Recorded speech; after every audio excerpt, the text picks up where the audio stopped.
Hello বন্ধুরা, good morning সবাইকে। কি করছো? Welcome back to our channel Jimmy Tojo world. Jimmy Tojo ওয়ার্ল্ডে তোমাদের সবাইকে স্বাগত। তো আজকে অনেক দিন পরে একটা বড় ভিডিও পোস্ট করছি। তো এরমভাবে যে পোস্ট করতে হবে ভাবিনি কোনো দিনই। তো দেখো, এখানে হাসিমায় শরীর খুবই খারাপ। বাচ্চাকে আমরা হসপিটালে নিয়ে এসেছি, হসপিটাল না, প্রাইভেট ডক্টরের কাছে। তো এখানে ডাক্তারবাবু একটা হোম কলে গিয়েছিলেন, কিন্তু উনি বললেন যে চেম্বারে গিয়ে ওয়েট করো। ম্যাডাম বললেন চেম্বারে ওয়েট করো, যেহেতু বাইরে গরম, তো এসি চলছিল এখানে, তো বাচ্চাটাকে নিয়ে এসে এখানে রেখেছি। তো আমরা এই বসে আছি এখানে। মানে ওর এত শরীর খারাপ, ও কি বলবো, আমরা হঠাৎ করেই বুঝতে পারিনি যে এরকম অসুস্থ হয়ে পড়বে। তারপরে ওকে একটু ভোলানোর জন্য দেখো ওর বাবার সাথে একটু কথা বলছিল যে মা তুমি চিন্তা করো না, তুমি সুস্থ হয়ে যাবে। আর ও দেখো কি সুন্দর বাবার কথাগুলো মন দিয়ে কিন্তু শুনছিল। মানে ওর এতটাই শরীর খারাপ যে বাচ্চার আমার এক জায়গা থেকে অন্য জায়গায় নড়ার ক্ষমতা নেই। মানে একভাবে পাশ ফিরে শুয়ে আছে, তো আর একভাবেই পাশ ফিরে শুয়ে আছে। আমরা বুঝতে পারিনি, হঠাৎ করেই কালকে এটা হয়ে গেছে।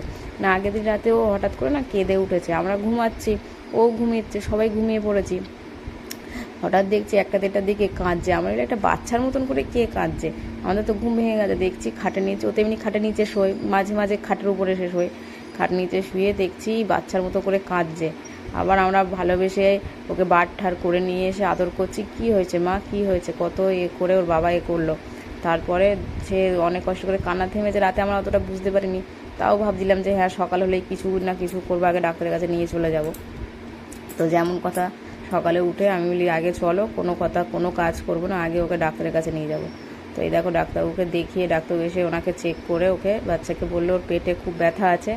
তো মাজালটা ওই জন্য একটুখানি টাইমে পড়েছিলাম, যেহেতু ওখানে এক্সরে হবে, যিনি এক্সরে করবে তিনি একটু ভয় পাচ্ছিল।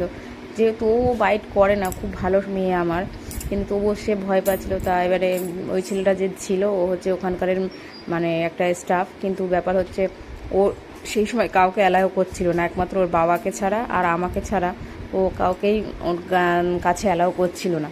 তো ওর বাবা বললো ঠিক আছে, আমি কোলে করে নিয়ে বসবো আর আমি ওকে বেতে নিয়ে যাব। তো যেখানে এক্সরেটা হয়েছে সেই জায়গাটায় আমরা এক্সরের কোনো ভিডিও নিতে পারিনি, কারণ ওই জায়গাটা অ্যালাউ ছিল না। কারণ ছিল না, এখানে তো তোমরা জানো সবাই যে মানে ডগ লাভার্সদের জন্য হয়তো এটা কোনো ব্যাপার না, কমন ব্যাপার, কিন্তু যারা ডগ লাভার্স নয়, সবাই তো এক ডগ লাভার্স নয়, তাদের জন্য মানে এক্সরেতে এটা মানুষেরও এক্সরে হয় এখানে, যার কারণে সবাই জিনিসটাকে ভালোভাবে নেবে না। তো তার জন্য জায়গাটা আমি আর ইয়ে করতে পারলাম না। তো এখানে দেখো বাবা কোলে করে নিয়ে ওকে বোঝাচ্ছে, আর ও দেখো কি সুন্দর বাবার কথা শুনছে চুপ করে বাবার কোলে, যেন মানে বাবার রাজকন্যা। আর সত্যিও বাবার রাজকন্যা, ওর বাবা ওকে খুব খুব ভালোবাসে। মেয়ের কিছু হলে ওর বাবার মানে চোখ দিয়ে জল এসে যায়। এখন দেখো মেয়েকে বোঝাচ্ছে। তারপরে দেখো আবার এটা আমি নিয়ে একটু বসে আছি। হ্যাঁ, এখন বাবার কোল থেকে ওই এক্সরেটা হয়ে গেছে, এখন বাবার কোল থেকে এসে মায়ের কোলে বসে আছে। দেখো সোনা মেয়েটা কি সুন্দর একেবারে। এই যে ডাক্তারবাবু রিপোর্টটা দেবে এবারে ওর, তো রিপোর্টটা এসছে খুবই খারাপ। তোমাদেরকে কি আর বলবো যে খারাপ, মানে ওর ইউটেরাসে একটা ইনফেকশান হয়ে গেছে। তো জানি না এটা যদি ওষুধের দ্বারাই ঠিক হয় তো ভালো, ডাক্তারবাবু বলেছে, নয়তো অপারেশন করতে হবে। তো আমরা আবার এক্সরে টেক্সরে করিয়ে নিয়ে এখানে চলে আসলাম। তো এখন এখানে ওর নেল কাটিংটা চলছে, ওর হেয়ারের আঙুলের নিচে যে হেয়ারগুলো থাকে সেইগুলো ক্লিনিং হবে। তা ও এখানে কাজ করতে করতে, ও এত সোনা মেয়ে চুপ করে শুয়ে থাকবে। দেখো প্রথমে একটু রাগ দেখাচ্ছিল, তারপরে বাবা বলছে মা রাগ করে না, আমরা তো সবাই মিলে আছি, তুমি রাগ করে না। তো যাই হোক, তোমরা একটু ওর জন্য প্রার্থনা করো, যারা ওদেরকে ভালোবাসো, যে আমার বাচ্চারা যেন সুস্থ হয়ে যায়। ইউটেরাসটা বাদ দিলে ওর হয়তো কোনো দিন বেবি হবে না, ওর এখন সবে 11 মাস বয়স, কিন্তু আমার কোনো বাচ্চার প্রয়োজন নেই। আমার বাচ্চাটা যেন মানে ভালোভাবে সুস্থ থাকে, আমি সেটাই ভগবানের কাছে চাই। তা তোমরা একটু প্রার্থনা করো যে আমার বাচ্চাটা যেন সুস্থ হয়ে যায়, আর ওষুধের দ্বারাতেই সুস্থ হয়ে যায়। অপারেশন করলে আমার বাচ্চার খুব কষ্ট হবে। তো এখানে ব্যাপার হচ্ছে, ও প্রথমে যেখানে ছিল আমার রেস্কিউ করা বেবি, ও যেখানে প্রথমে ছিল ওকে মানে ছোটোবেলায় একদম বেবি বয়সে ওকে বিরিয়ানি খাওয়ানো হতো। তো ইনফেকশান তো একটা হবেই বলো। তো তেল মশলা ওরা থোড়ি না সহ্য করতে পারে। এমনি বড় হয়ে গেলেও আমি এদেরকে এখন, যেমন ও প্রথম খেতে চাইতো না, আমি সিদ্ধ খাবারটা খাওয়াই। হ্যাঁ, তো প্রথম থেকে ওকে তো সেই সব, ওর কোনো প্রোটিন টোটিন কিছুই পড়েনি শরীরে। তো কি আর বলবো, মানুষ যে কেন এইভাবে নিয়ে আসে ওদের জন্য, যখন কোনো ভালো একটা লাইফই দিতে পারবে না, তাহলে দুটো পয়সার দেমাগ দেখিয়ে কিনে নিয়ে আসার তো কোনো মানে হয় না। পয়সা তো সবারই থাকে। তো এই ধরনের মানুষদের কাছে একটাই অনুরোধ যে তোমরা যদি একটা অবলা বাচ্চা বাড়িতে নিয়ে আসছো, তার দায়িত্ব তোমরা যদি 12-13 বছরের জন্য না নিতে পারছো, তাহলে বলবো তোমরা এই অবলা বাচ্চাগুলোকে নিয়ে আসো না প্লিজ, তোমাদের হাত জোর করে বলছি। এদের জীবনগুলো এইভাবে নষ্ট করো না। আজ এই 11 মাস বয়সে বাচ্চাটার আমার কতটা কষ্ট হচ্ছে ভাবো। ওকে যেখান থেকে রেস্কিউ করে এনেছি, তোমাদের সঙ্গে আজকে মানে এটা শেয়ার করছি। ওকে রেস্কিউ করে এনেছি যেখান থেকে বটগাছতলায় বাচ্চাকে বাঁধা থাকতো, গায়ে কাদা ভর্তি।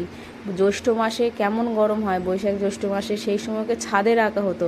ও কোথায় সাইবেরিয়ান হাস্কি, ওকে অন্তত সারাদিন 8 ঘন্টা এসি দেওয়া দরকার, সেই জায়গায় বাচ্চাকে গরমে রোদে এখানে ওখানে রাখা হতো। তো আমি একদিন মন্দিরে গিয়েছিলাম পুজো করতে, সেখানে ও আমাকে দেখে, আমি ওকে দেখতে পাইনি, ও আমাকে দেখে কেঁদে উঠেছিল। আর ওর যে কান্নাটা শুনে আমার বুকটা ফেটে গেছিলো। তো আমি তখনই সিদ্ধান্ত নিয়েছিলাম যে আমি যাই হয়ে যাক আমি ওকে নিয়ে যাবই। হ্যাঁ, নিয়ে গিয়ে আমি ওকে একটা ভালো ফ্যামিলি দেবো। তো আমি ভালো ফ্যামিলি তো দূরের কথা, আমি নিজের কাজ ছাড়া ওকে করতে পারিনি। ও এত মায়া।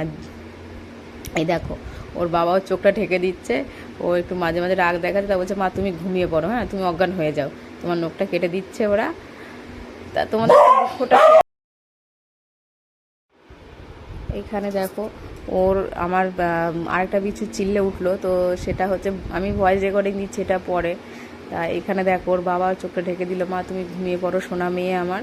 তা ও সত্যি কথা বাবার কথা শুনে একদম ঘুমিয়েই পড়েছিল। হ্যাঁ, ওরা ওদের মতো নখ কেটেছে, সব পরিষ্কার করেছে, ও ওর মতো ঘুমিয়েই যাচ্ছিলো।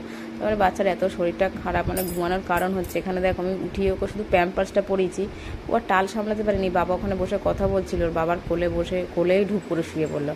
তোর বাবা দেখো সেইভাবেই মেয়ে শুয়ে আছে, প্রায় আধা ঘন্টা হয়ে গেছে ওইভাবে শুয়ে আছে। তা ও বাবা ওইভাবে নিয়েই মেয়েকে বসে আছে। ফোন আসছে, যা কাজের কথা হচ্ছে ও সব অ্যাটেন্ড করছে, ওইভাবে বলছে মেয়েকে এখন ডিস্টার্ব করা যাবে না। এমনকি খাওয়ার জন্য অবধি ওর বাবা উঠছে না। তার মানে এতটা ওকে ভালোবাসে। দেখো মেয়ে এখন দেখো জিভ বার করে ঘুম দিচ্ছে মানে ওষুধ খাইয়েছি তো, ওর শরীরটা খুবই ক্লান্ত। তা তোমরা সবাই ঠাকুরের কাছে প্রার্থনা করো, হ্যাঁ আমার বাচ্চাটা যেন সুস্থ হয়ে যায়। আর তোমাদেরও ভালোবাসা, সবাই যারা আমার বাচ্চাদের ভালোবাসো আর এই অবলা বাচ্চাদের যারা ভালোবাসো, সবাই প্রার্থনা করো যেন মানে আমার সোনাটা কেন পৃথিবীর সব সোনারাই ভালো থাকে। কারণ ওদের জীবনে খুব কষ্ট, যেটা সহ্য করা যায় না। তো থ্যাংক ইউ এতক্ষণ ভিডিওটা দেখার জন্য।